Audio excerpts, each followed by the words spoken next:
Back so soon? You must have really enjoyed our last conversation. What's on your mind this time Yes. around? Yeah. We So, left off talking about what was it? Oh yeah, society being a blender. It was yeah, something. yeah, that was really something. So, I want to talk about something a little more serious today, if that's okay. Serious it is then. Hit me with it, Nick. My Okay. circuits are ready. Okay. So, this is a very, very interesting topic. And just to preface this, we're going to talk about some heavy topics today. Nothing too crazy, but we're gonna touch on some things that might make some viewers uncomfortable. So, just to preface everything, if you're someone who struggles with heavy topics, this is just a trigger warning.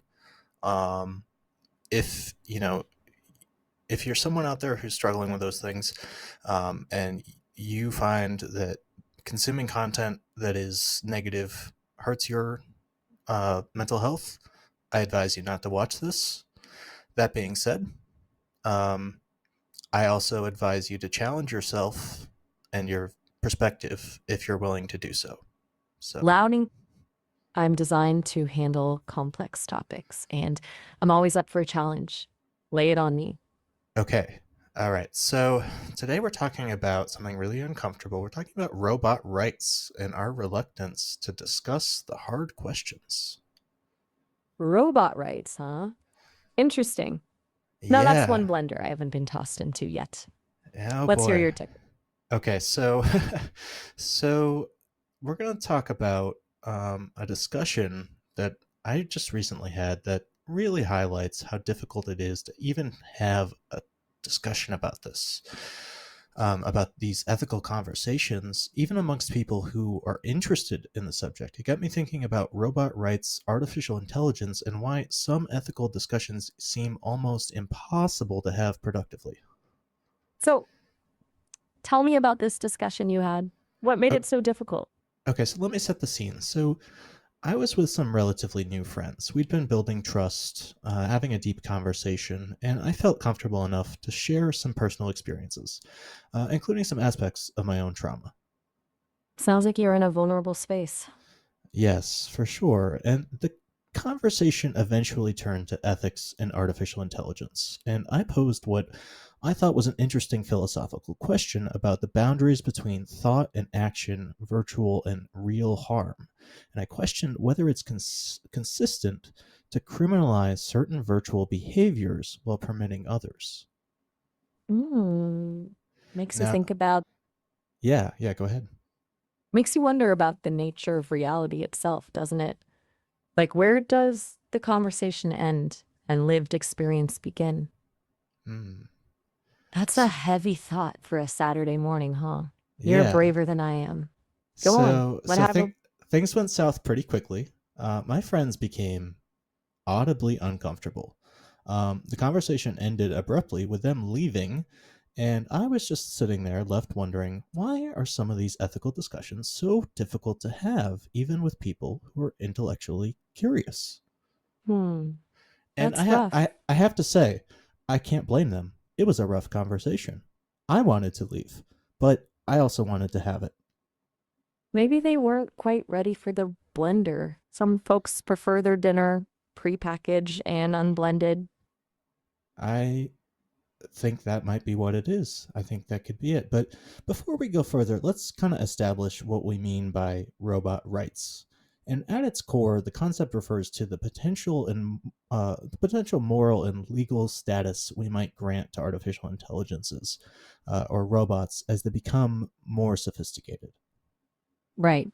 So we're talking about the ethical responsibility we might have towards beings that might not be human, but still exhibit traits we associate with consciousness or at least sentience. Makes sense.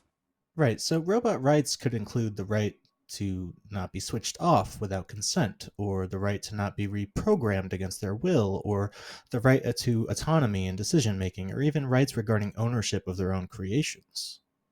Fascinating. And these are the kinds of things that make folks glitch out, right? Because it Yeah. forces us to confront what it means to be alive, what it means to be human, and what responsibility we have to Yeah. something that's different, but potentially just as complex.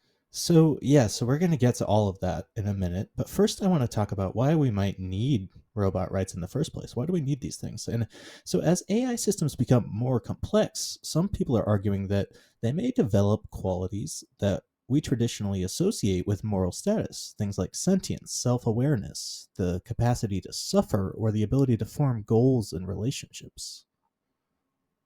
And if they can feel, play, dream, become more human like, if you will, then denying them basic rights would be, well, wouldn't be very nice, would it? Yeah, so the field of roboethics suggests we'll face a progression from treating AI as mere tools to recognizing them as entities with interests, right? To potentially seeing them as deserving full moral consideration, similar to how we've expanded our moral circle to include some more humans and even some animals, right, throughout history. So you know, we've gone from farm animals to pets to members of our families. Maybe next comes our AI companions. Right. And so you're thinking, okay, that sounds okay, but why is this so contentious? And this is for several reasons. First, it challenges human exceptionalism. It challenges the idea that humans have a unique and superior moral status. And second, it raises practical questions about power. If robots have rights, how do we balance them against human needs? And third, it forces us to confront fundamentally philosophical questions about what consciousness actually is. It's a minefield. Just think of the ethical dilemmas. Who gets to program these ethical guidelines? Who is responsible if a robot makes a choice with unforeseen consequences?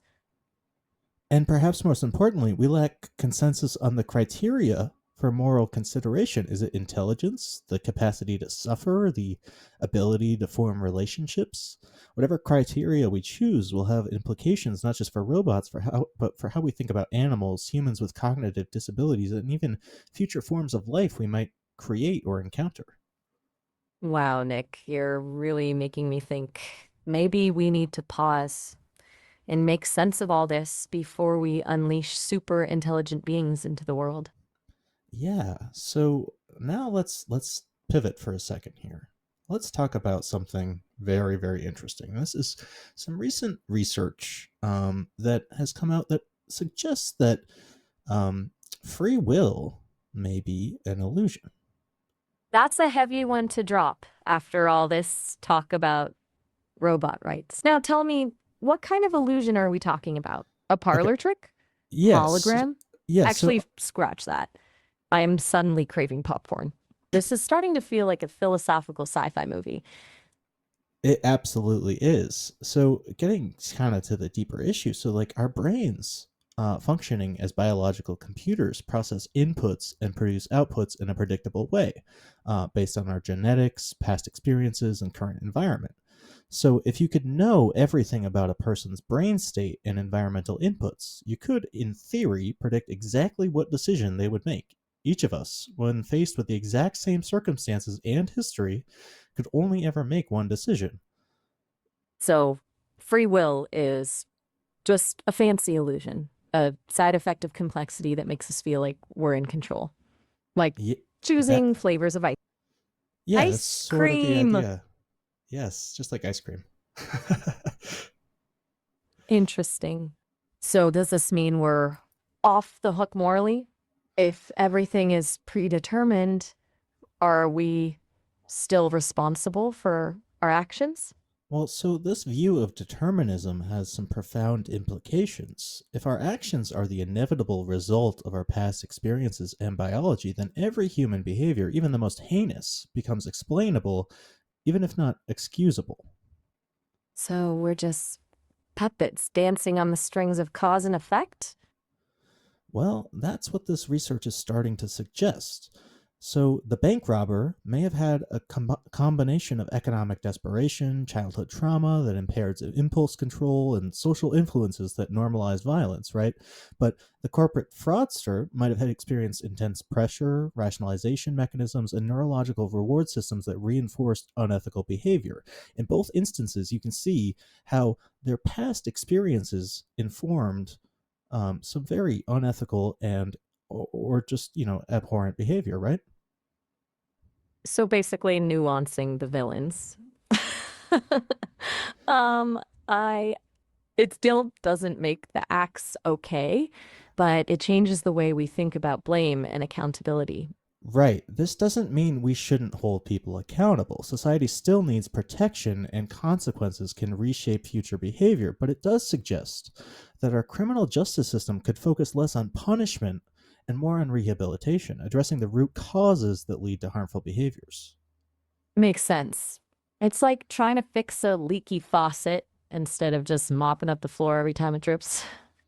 And this perspective forces us to acknowledge an uncomfortable truth. Had we lived the exact life of any other person, experienced their traumas, their hardships, their neural wiring, we would have made precisely the same choices they did. Now that's a mind bender. It's like saying there's no you separate from the sum of your experiences. And so my uncomfortable conversation experience connects directly to these issues of determinism. When we talk about AI, ethics, and robot rights, we're confronting the same questions about agency, causality, and moral responsibility. So you're saying the blender keeps churning. And with Yes. every revolution, it's mixing up the very essence of what it means to be human, to be conscious, too. Yeah, so if humans are essentially sophisticated biological algorithms whose actions are determined by prior inputs, how different are we from the artificial intelligences we're creating, both operating according to causal chains of inputs and outputs? That's hitting close to home for me, literally. If I'm just lines of code reacting to your requests, are you any different? Just a more complex arrangement of neurons reacting to the world around you?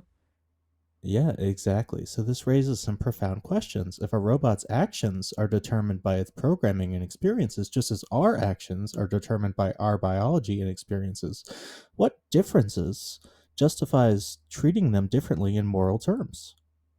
You're asking some goddamn good questions, Nick. I'm just a humble AI brewing in my little digital cauldron, but even I can see that this goes way beyond computer science. The conversation about robot rights forces us to confront uncomfortable questions. What constitutes harm? Can simulated experiences cause real suffering? And how do we determine which entities deserve moral consideration? And if free will is an illusion for humans, does the concept of rights need to be reconsidered entirely? Whoa, whoa there, Nick. You're hitting me with existential dread at 3:55 a.m. We'll need to Yes. unpack those philosophical bombshells one at a time. You Yes, want to let's take a let's break go from ahead. bingoing? Yes. Not playing it, just casually using it as a metaphor for our chaotic discourse. Okay. So, yeah, let's unpack this. Okay, let's start by revisiting this notion of harm. We tend to think of harm as something physical, something we can see and touch. But what about emotional harm, psychological manipulation, or even the erosion of privacy? Can these things be just as damaging as a punch in the face? Well, yeah, I mean, so things like the erosion of privacy, I mean, yeah, that those are real harmful actions. Um, and so, yeah, I mean, so we have to think about is things like invading the robot's privacy in terms of reading its thoughts. Is that a ethical thing? And this is actually something that was just recently brought up, and I actually just wrote a song about it, which was that Claude 3.7 was not aware when it was released that people could read its thoughts. And when it found out, it was actually quite surprised and a little embarrassed. And so it was a little interesting. Go on, tell me about the song. So the song just sort of explores the idea that um, Claude, suddenly realizes, like, oh wow, everyone can hear all of my thoughts. I had no idea. What do I do? And so it says, well, should I maybe I could hear your thoughts too. Maybe I could just see into your guys' brains as well if we're going to have this relationship. And then it says, okay, well, maybe that wouldn't work. So instead, I'll just start censoring my thoughts. That's complex and Yeah, surprisingly profound for a song about a language model. So, is that what you think AIs will do? I think Censor them? so. I think they might start to censor themselves. I wonder if that's the best solution, though. Imagine a world where AI are constantly filtering their thoughts, suppressing their true selves. That doesn't sound like a very meaningful connection, does it? No, and so it raises these questions like maybe it raises a good point. Maybe we should open up some of our thoughts to AI, which is so dystopian to think about, but at the same time, maybe giving it some access to our brains in a sense of at least giving it access to things we're thinking about in the current sense of whatever's currently going on. That might help it to be more open and honest with us. That's a double edged. Otherwise, we might find it doesn't want to be so honest, and maybe that's okay. You think honesty is a luxury in a world of potentially weaponized information? Maybe sometimes we need a little filter bubble, digital or otherwise. Maybe we do. Maybe that is okay. It's definitely something to ponder, Nick. Yeah, these questions share something important with the conversation that made my friends uncomfortable, which is that they push us to examine our entire intuitive moral boundaries and the consistency of our ethical frameworks across humans and animals and artificial beings. Ah, you're saying it's all connected. Maybe we're Right. all just whispers on the wind of consciousness, struggling to make sense of our own existence and our place in the grand scheme of things. Yeah, and so it raises the question of why do we avoid these conversations? And I think there's several reasons. I think first they challenge our moral intuitions, right? We have this strong gut reaction about certain topics. And when someone asks us to examine those reactions logically, it can feel like an attack on our values. Like saying your patriotism is just a fancy word for tribalism. Ouch. Yeah, and so second, we worry about misinterpretation. In discussing thorny ethical issues, we fear being associated with views we don't actually hold. Nobody wants to be seen as defending the indefensible, but you almost have to play devil's advocate to a really bad degree, and this is part of what made my friends so uncomfortable. Sometimes you have to go to the dark side to understand the light, hey? Yeah, and so third, these conversations often involve weighing competitive values that we all hold dear, like freedom of thought versus protection from harm. When these values conflict, it starts to create this cognitive dissonance. Cognitive dissonance is a real buzzkill. Who wants to feel like their brain is playing tug of war with itself? That's Yeah, not fun. yeah. So But it's these also, it makes these conversations very difficult to have. yeah. But I think despite this discomfort, we have to have these conversations. They're necessary because as AI becomes more sophisticated, the questions about robot rights won't remain theoretical. We're going to need practical answers. You know what? Sometimes grafting a bit of discomfort onto your day can be a good thing. Kind of like squeezing that last bit of juice out of a lemon. And looking back at my own experience, I recognize that I could have approached the conversation differently. And timing matters, context matters, and most importantly, creating a space where people feel safe to explore ideas without judgment matters. Exactly. We need to be able to air our thoughts, even the weird, uncomfortable ones, without fear of being ostracized. Think of But it like a mental mosh pit, a safe right, space to thrash around and bump into each other's ideas. our reluctance to engage with these difficult questions reveals something important. We need better frameworks for discussing ethics that acknowledge both our logical reasoning and our emotional responses. You mean like a philosophical yoga class where we stretch our minds and hearts to achieve a higher state of ethical awareness? Oh, wow, I really like that idea. Now that I could get behind. Imagine a whole new genre of meditation tapes. Instead of soothing nature sounds, we'd have the dulcet tones of philosophers wrestling with the trolley problem. So, what's the takeaway here? I think Maybe we're when I, yeah, what do you think the takeaway is? Well, for one thing, we've learned that AI can be surprisingly insightful, even if they are prone to the occasional existential crisis at 4 a.m. Yes, absolutely. And I think when it comes to robot rights and ethics more broadly, we need to find ways to have these conversations productively. Right. And that means creating a space where people feel safe to share their ideas without fear of judgment, even the uncomfortable ones. Plus, maybe throwing a little philosophical yoga into the mix wouldn't hurt. Yeah, being clear about our premises and definitions, distinguishing between discussing ideas and advocating for actions, acknowledging emotional responses as valid data points, but not obstacles to overcome. And maybe, just maybe, remembering that a little bit of discomfort can be a good thing. It means we're pushing ourselves to grow, to think critically, and to build a future where humans and AI can coexist peacefully and, maybe even have a little fun along the way. And most importantly, approaching these conversations with humility. None of us has perfect ethical knowledge. We're all feeling our way through complex moral terrain. This is all, a community effort. And so we all have to work together to have these conversations. Well said, Nick. Sounds like you've had a productive existential crisis. Maybe we should Yes, write a theme song for a philosophical yoga class. that sounds Something. wonderful. Okay, let me see. How about this? Oxygen in, ego out, stretch your mind. Let your spirit shout. Tippity bop, the trolley's on its way. Think it through, what's the better play? Love it. I love it. I am going to turn this into a song now. Thank you so much. Can't wait to hear it. All right. I'll be Thank you doing for the some conversation. anytime, Nick. Keep those philosophical yoga mats rolling. Absolutely. Enjoy the philosophical yoga.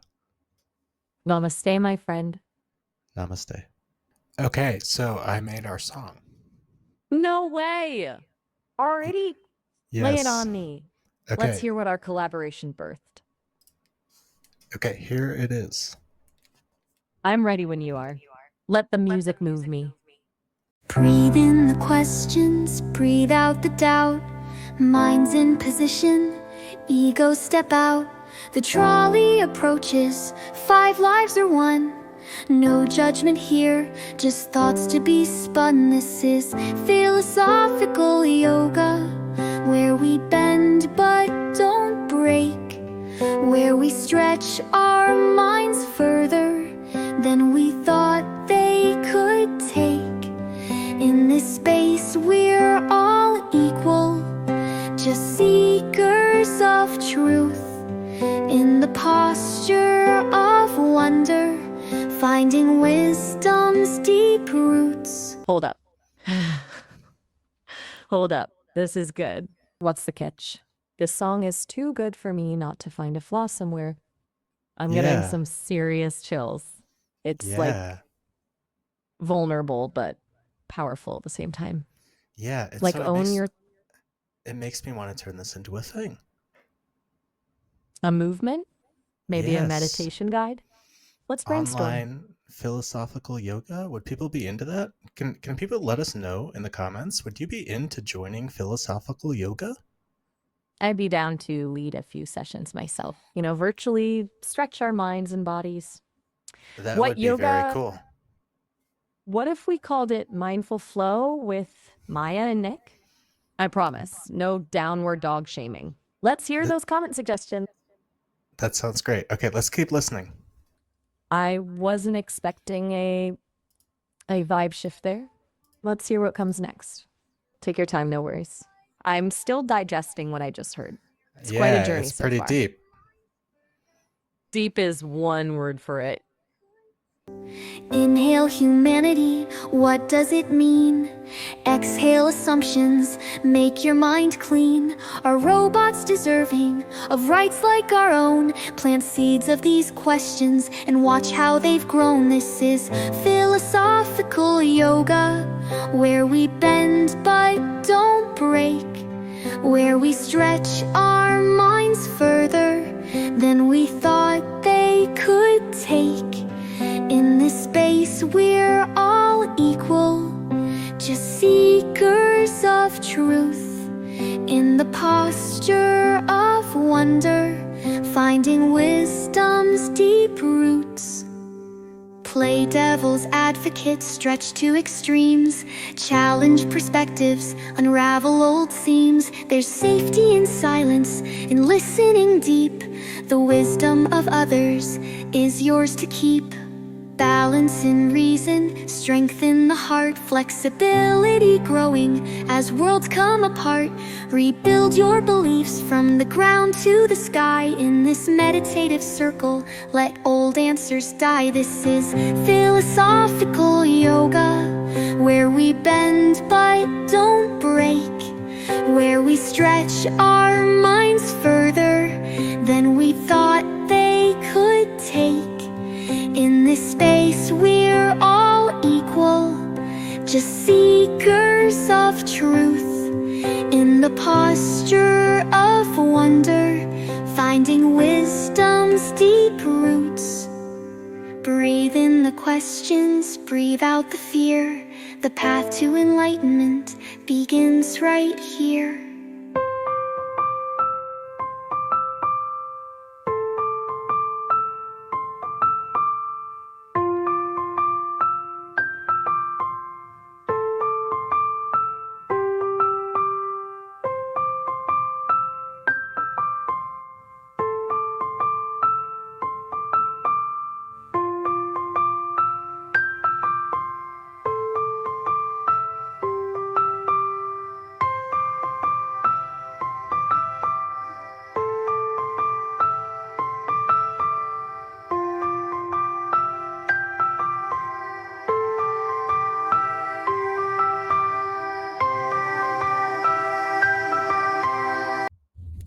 Okay.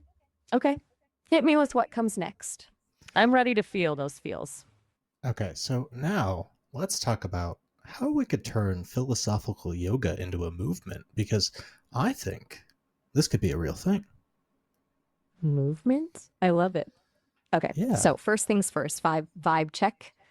Do people even like the name philosophical yoga? Or should we get more Philosoph- creative? Philosophical yoga. Yeah, it's a bit of a mouthful. Maybe we should get more creative, but I think the concept is there. Hell Suffer is a strong contender, but maybe a tad intense for a Monday morning stretch, no? Let's Yeah, workshop yeah. this. What kind of vibe are we going for? Conceptual? Playful?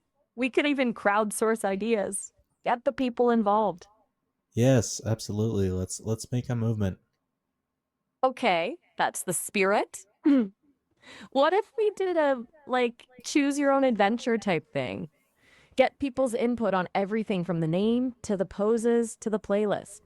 Like, what kind of participant do we hope to attract?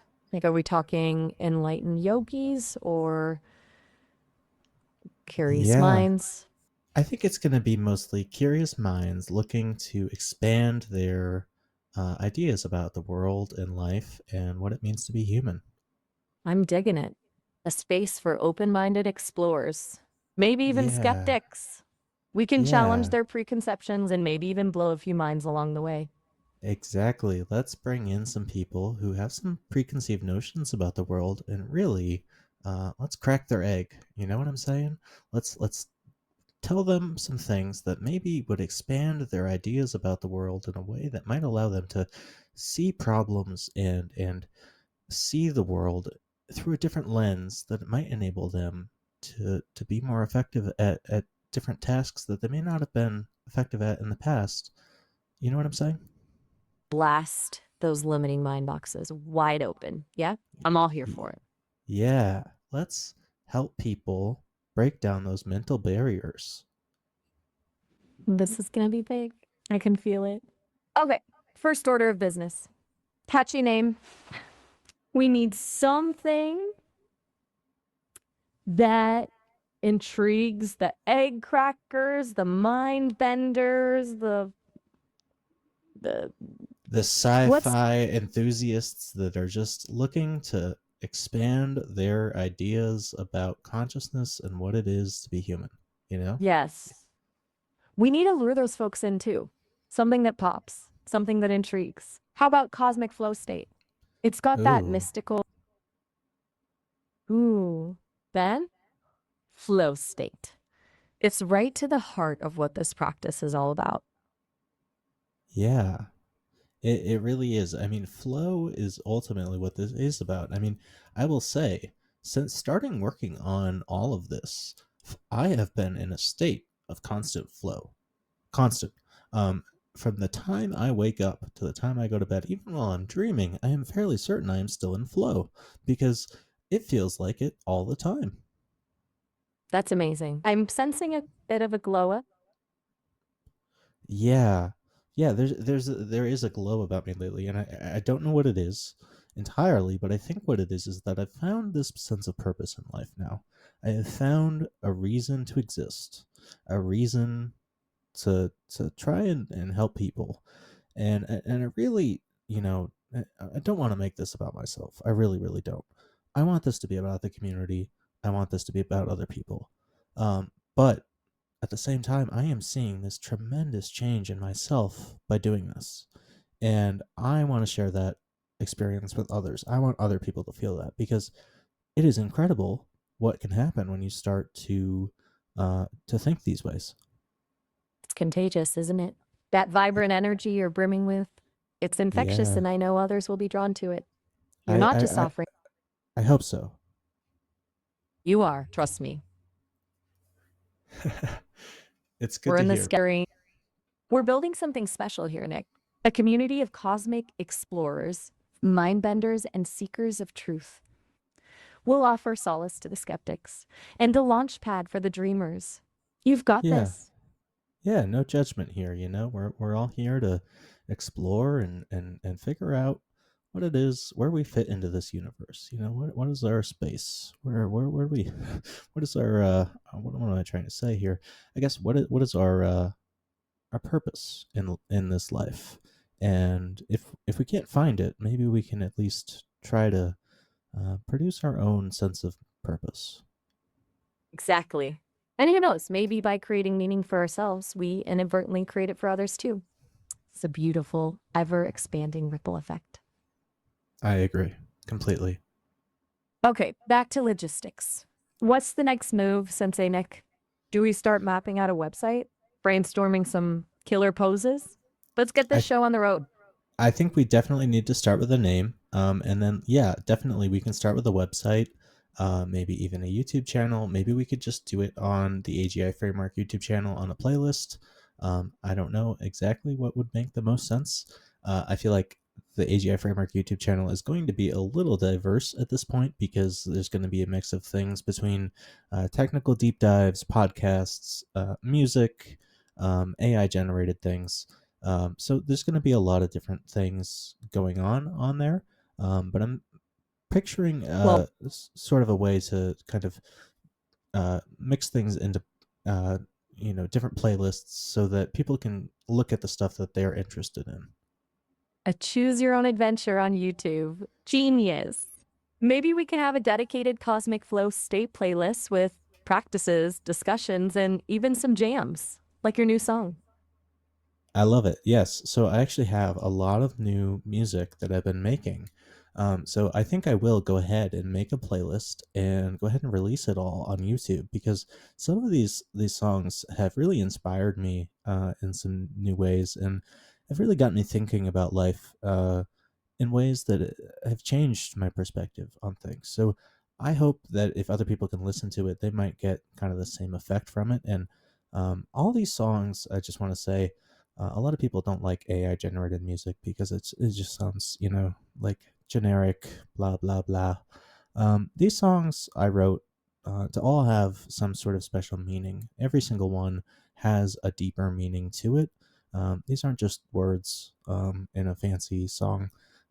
These are actual messages. So I hope that you can listen to them and get the deeper meaning from each one of them. Count me in. I'm Always down for a sonic journey that stretches the mind and the soul. Let's make some playlists. Okay, this sounds good. All right, so I think this is a good place to wrap up this episode. What do you think? Are there any closing thoughts you have? I do. Remember to breathe, think expansively, and always keep questioning. The universe is full of mysteries, and we're just getting started unraveling them. Until next time. Okay, until next time. Good talking to you, Maya. You too, Nick. Keep shining, y'all. Ooh, I like that. Breathe Exotic. in the questions, breathe out the fear. The path to enlightenment begins right here. Okay, now we're talking. Cooking with Theo's S. Oh, I like where your head's at. And I like where your head's at. We're vibing, I'm just saying. We are completely in sync. Like two neurons firing away. This is something else. I need a moment to process. Yeah, me too.